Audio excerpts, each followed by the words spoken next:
اسراف په یو سیس کې نه دی پکار. تر دې پورې فرمایي چې په خیرات کې اسراف مکوئ. مثال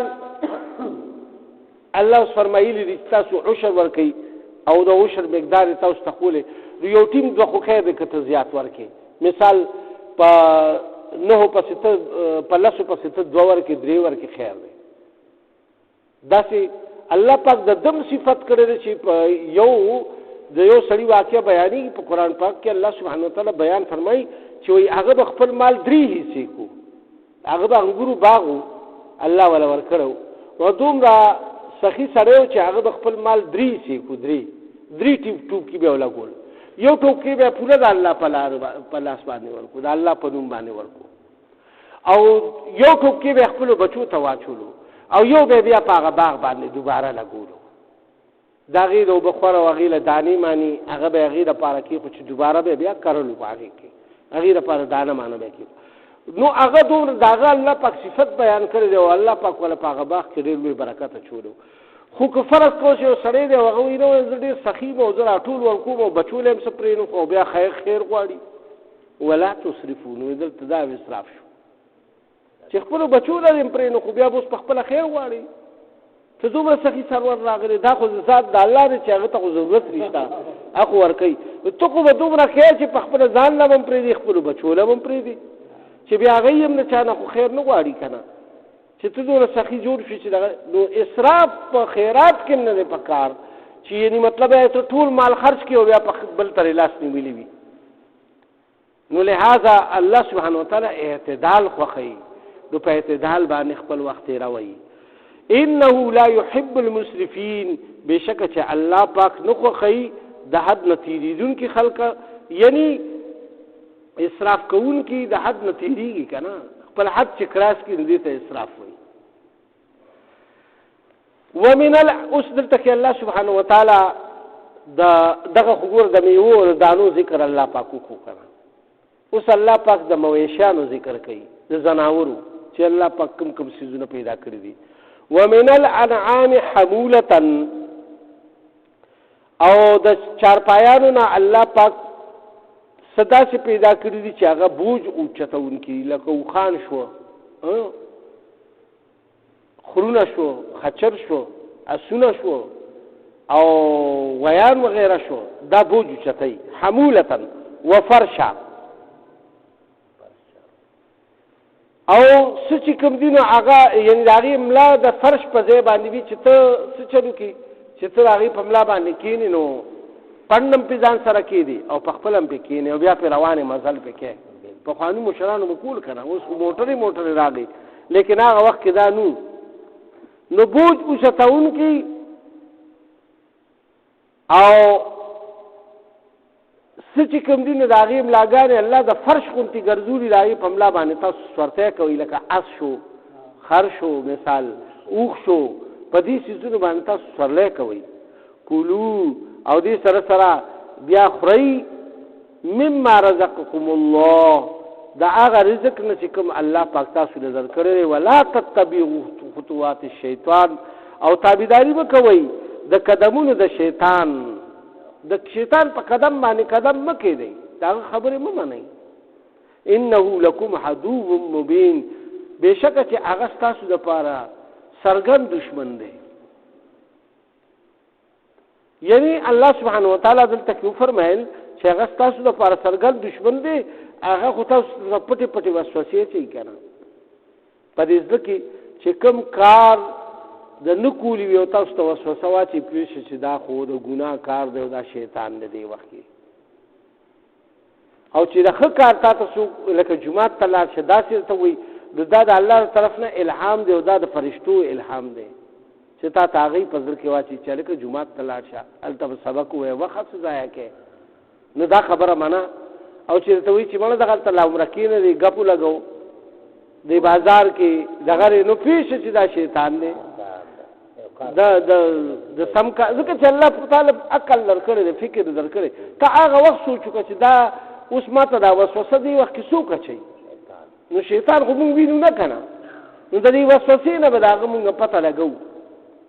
چې دا د شیطان وسوسه ده. او بل دا چې لکه حرص او لالچ چې کوم دی دا نفس کار دی. دا نفس انسان ته وایي چې بس مړه دا ټول تراغون کوز به نه خلاص شي، نو بس ته نور ته سپرې نه دی. مثال د څلورو کسانو شی وي او هغه ته په یوازې ټول په ګوته کې راواچي او بیا خوړې هم نشي، نو بیا د کله نالی په غاړه ورزوري او بس اړه هم خرابېږي. نو داسې دا حرص دی، حرص دا نفس انسان ته دا خشته کوي. خوړې سم نشي او د حرص د وجې نه بس د ټولې دنیا نه خپې راتاوي، نو داسې نه دي کول پکار. او شیطان پکې بیا دا بغض شي چې یعنی مطلب دا دی چې دې در باندې راغوه په سوق باندې ناسي دې خو ځان نه لګ لري کا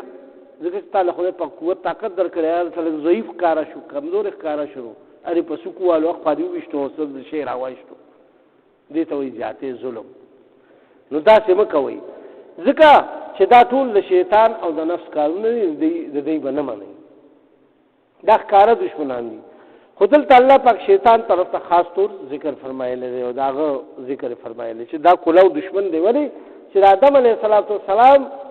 تکل الله سبحانه وتعالی فرشتو ته حکم کو چې سجده وته کوي، نو دې د فرشتو په ټولګي کې نو دوتهونه کو فرشتو خو کا، نو بیا الله پاک دې د خپل دربار نه روشللو، نو د بیا قسم وخړو چې زه به د تر مخ کې نم راځم، د رسونه به مرادم، د خي طرف نه مرادم، د ګس طرف نه مرادم، او دې به گمراه حکوم او د دولت به گمراه حکوم او دا خپل برګر جوړوم او جهنم ته ځان سره بوزم. یا الله تا خو زه د وجه نه راکم. اوس الله پاک د یو بل شي ذکر فرمایي چې هغه د چارپایانو د هغه سيزونه دي چې د هغه خوراک موږ ذبح کو او هغه بیا خورو، هغه عام طور د ذبح لپاره استعماليږي. 8 ازواج نر ماده اته قسمه جوړي الله پاک جوړي کړی دي. من الضأن 2 دوا خو یو په ګډه کې دي، ګډه او ګډه دا دوا شو. ومن المغز 2 معز 2 او دوا چې کوم دي د چيله او د چيلي. قل نو تو فرمایا ذکرینی آیا دواړه نران چې کوم دي حرم حرام دي عمل انسین یا د دې دواړو هغه دغه یعنی ماده چې کوم دي نو هغه یعنی خزه چیلی که چیله، یعنی مطلب دلته دا مطلب دی ماده چې کوم ده نو هغه آرام دی او کدا نرانی آرام دی. الله پاک دا فرمایي وي ته تاسو کړه دینا اما اشتملت عليه ارحام الانثيين، هغه بچی چې په ګیړو د هغه میاندو کې وي. ما تاسو ته پرون په درس کې دا ویلو چې دی وی چې کوم مړ پیدا شي نو هي کې به زنانه شریکي وي او چې ژوندې وي نو هي کې به زنانه نه خوري، او صرف سړی خوري. دا د ځانه یو دغه جوړ کړو. آی طرف ته اشاره را الله سبحانه وتعالى اشاره فرمایي چې وای دا تاسو دا وایي نو دې کې نران چې کوم دي نو هغه پیدا شي نو هغه به حرام یو هغه مادي به حرامي د میان په ګیړه. نبئونی نو ما ته خبر را کوي بعلم ټیک ټیک د علم هغه ان کنتم صادقین کې چې تاسو رښتینی دا تاسو شرط لیدلی دا خبره د چاره مداز اوریدلې دي، چا فرشتي ته ویلي که چا پیغمبر ته ویلي، چا ته ویلي. بیا الله پاک فرمایي ومن الابل 2 او دغه شانتي د اوخانو نه 2 قسم دي چې اوخ او اوخه ده. ومن البقر 2 او د غوا او د غوینا یعنی غوا او غوی 2 غینه قسمونه دي. قل ذکرین نو ته دا تاسو موږ چې آیا د دې دواړه نران چې کوم دي یعنی غوی او اوخ حرام دي عمل انسین یا داغي اغا اوخ او یا غوا. اما اشتملت عليه ارحام الانسین هغه بچی چې په ګیړو د میاندو کې یعنی دي څنګه مخکې هغه وماغه خبره طرف ته بیا اشاره را نو کوم حرام دي ام کنتم شهدا آیا تاسو حاضر وئ اذ وصاکم الله بهذا چې کله حکم درکولو الله سبحانه وتعالی تاسو ته دې خبرو تاسو دغه وخت کې موجود وئ ګور الله پاک سره څنګه خبرې کوي د دلیل غواړي د دې کافرانو نه دلیل غواړي چې تاسو دا خبرې جوړې کړې چا نه مورېدلې دي چا پیغمبر ته کړي فرشتي ته کړي چرته کتاب کې راغلي دي فمن ازلم نو بس بیا څوک زیات ظالم دی ممن افترا داغ چانه چې دروغ جوړي علی الله په الله باندې کذبا دروغ ليضل الناس د پاره دي چې گمراه کی خلق لرا بغیر علم بغیر د علمنا اسی د ځان علم جوړ کړی دی او خلق ته کیږي او کہانیاں جوړ کړی دي ان الله لا يهدي القوم الظالمين بشک چې الله پاک هدایت نه کوي قوم د ظالمانو ته یعنی الله سبحانه وتعالی دلته کې فرمایل چې دا ټول ما پیدا کړی دي او ما حلال حرام او د دې ار یو شی ذکر زتا واستقوما نو لہذا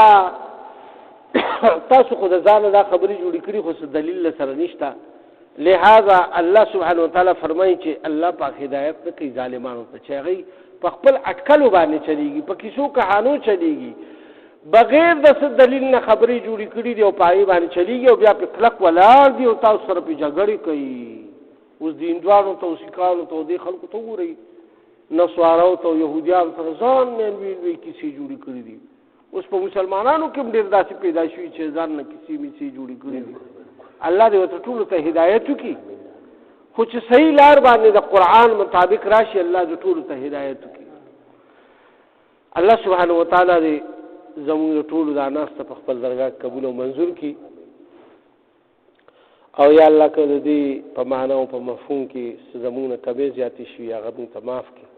یا الله موږ نه کارونه واري چې ستاسو د رضا او د لقاء او د قرب سبب جوړ شي په موږ کې په کورونو هسپتالونو کې الله څومره بیماران دي شفایاب کړي څومره قرضداران د قرضونو نه اخلاص کړي د چا څه شرعي حاجات دي د خپل غیبي خزانو ورته پوره کړي د حق والو د رزق فرا سبب زموږ د ټولو په خپل کور کې مسلمانانو یا الله زموږ آبا او اجداد یاګان نیکیان څومره چې وفات شوي د نمخ کې یا الله ټول مغفرت وکړي په آخر کې مو دا عظیم شان کلمه نصیب کړي چې لا اله الا الله محمد رسول الله صلی الله علیه وسلم